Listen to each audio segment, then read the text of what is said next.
Hey, now today I'm going to be sharing you what you need to know on Remnant 2's latest DLC and the free content update those from Gunfire have in store for us. Going over everything that we know so far, including an in-depth look at the new boss rush mode and an overview on the Warden Archetype, since we're only days away from the final DLC for this game. I honestly can't wait to jump back into it again, as this is Gunfire's most expansive DLC yet for Remnant 2 after being delayed to what it is, ensuring its quality and thus making it the last major content release for Remnant 2. If you haven't played this game yet, this is a sequel to the first game, Remnant from the Ashes. Although you don't need to play the first one to hop right into this, I highly recommend you check it out if you're into co-op shooters. Grab 2 of your friends to play it, go solo, or match up with other players. There is so much replayability with plenty of dungeons and secrets to uncover. This is by far one of the best co-op shooters to come out last year, and if you're curious to know more and hear my thoughts on it, I'll be sure to include a link to my review.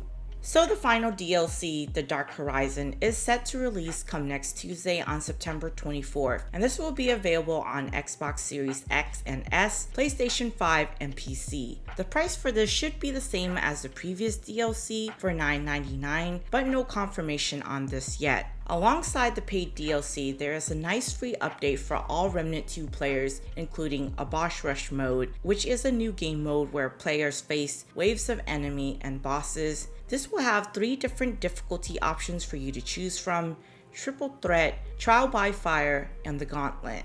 So over on Twitter, we got a detailed post from Ben, aka Tragic for those that may not know. He is the principal designer for both Remnant 1 and 2. If you want to read and see this information, I'll be sure to link it in the description, but here are key takeaways from it.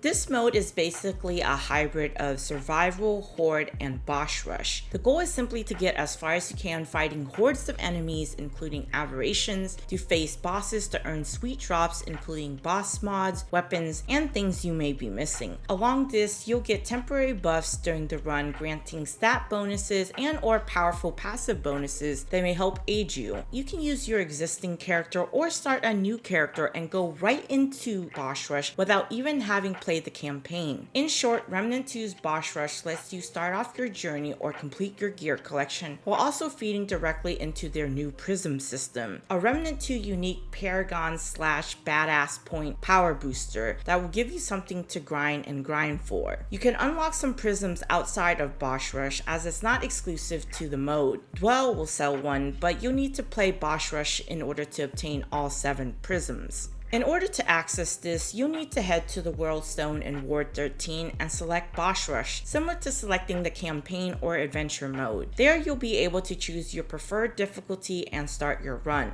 Now here are the nitty-gritty details. When you first enter into the dungeon, the zones may be much smaller, as sometimes you can even see the exit point directly on the other side. You'll then have to defeat a certain number of enemies to spawn an aberration, which are those red distorted looking named enemies. Defeating them will unlock a path forward, and unlike Remnant 1, this door will remain locked until the enemies are defeated. However, on lower difficulties, you'll only need to kill a handful of mobs to make an aberration appear. In each area, there's going to be a power pylon that you can find, and this will grant you a choice between 3 options. They can be pure stats or hacks, which are more complex buffs. Things like chance to spawn a black hole, spinning orbs, spawn health orbs on kill, etc. You can enhance the powers of the hacks and stat buffs by selecting them again. The power pylon can be found at any time, but their location is random. Defeating the aberration will make it appear on your mini-map. Sometimes you can unlock the door while you're near at the end of the zone and have to decide to walk back and get it or just simply move on. After defeating an aberrations, there's a brief cooldown before more enemies will start spawning in again. Power pylon buff slots are limited to 5, and each buff can be stacked up to 5 times. So if you don't like any of the buffs presented, you can skip them and hope for something better when it comes up again. After completing the initial dungeon, you zone over to fight a random boss. So the order will be dungeon, mini-boss, dungeon, mini-boss, dungeon, world boss, etc.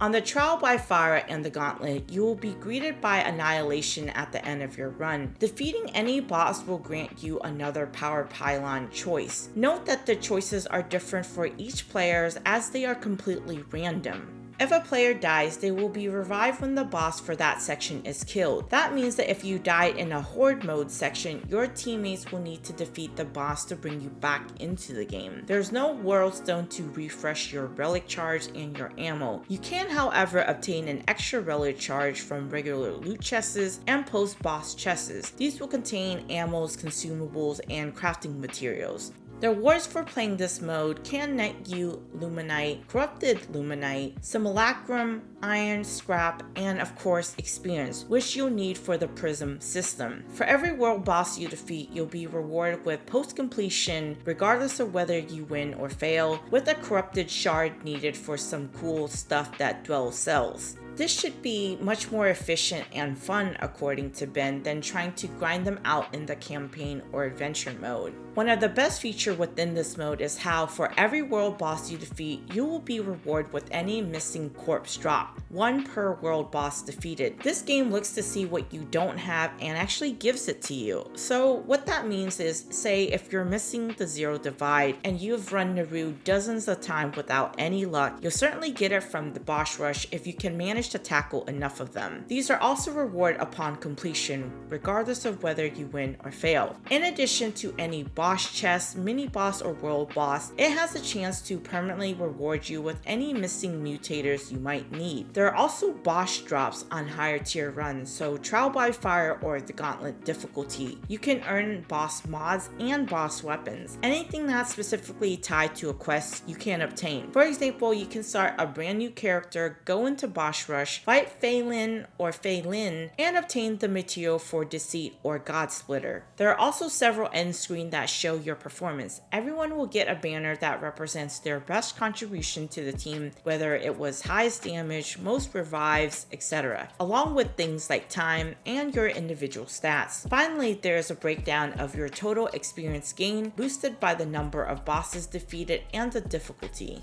As I mentioned earlier, there is also now a new progression system called the PRISM system. This allows players to earn additional stats increases and isn't exclusive to the new boss rush mode. Ben clarified that it can be enjoyed by players of any level as soon as they obtain a prism. However, to get all 7 prisms, you'll need to play the boss rush mode, but it's not exclusive to it. Dwell the NPC in Word 13 will sell one, and you only need one for max power potential, according to Ben.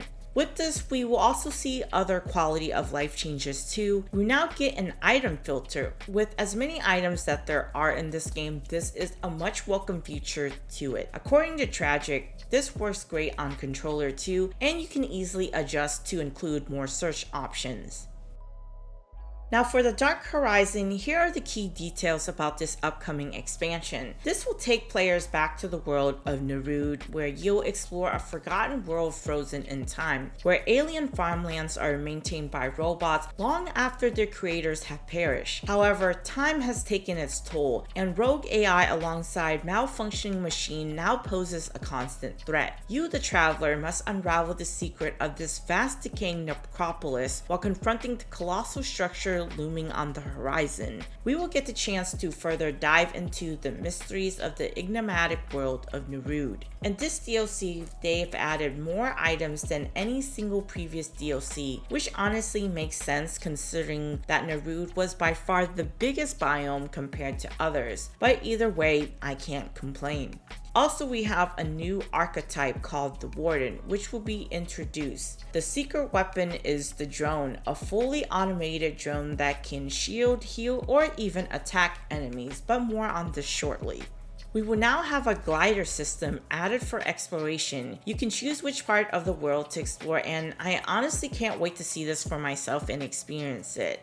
The DLC will also feature new bosses and enemies to challenge player. So with this expansion, of course, there's going to be a host of new weapons and modifications, along with new items like amulets and ring to find and collect to perfect your build. I'm pretty excited for the new archetype that will be introduced called the Warden. Which class will you be pairing this up with? I'm sure I can't be the only one, but I imagine pairing up with the Engineer, since the Warden's key feature is a fully automated drone that can perform multiple functions in combat. It can shield your allies, heal teammates, and even attack enemies. In short, the Warden archetype appears to offer a unique playstyle that blends direct combat engagement, tactical drone and team support through healing and shielding. This versatility should allow Warden players to adapt to different combat situations and team composition, since you get to change what you want the drone to do, whether it's for defense, support, or offense, while still being able to engage in combat. We also get to see very distinctive armor design for their Warden class. So what are your guys' thoughts on all of this? What are you most excited for? I hope you enjoyed the video. Leave a comment down below and look forward for more Remnant 2 content on the channel for those of you still around. As always, thanks for watching and take care.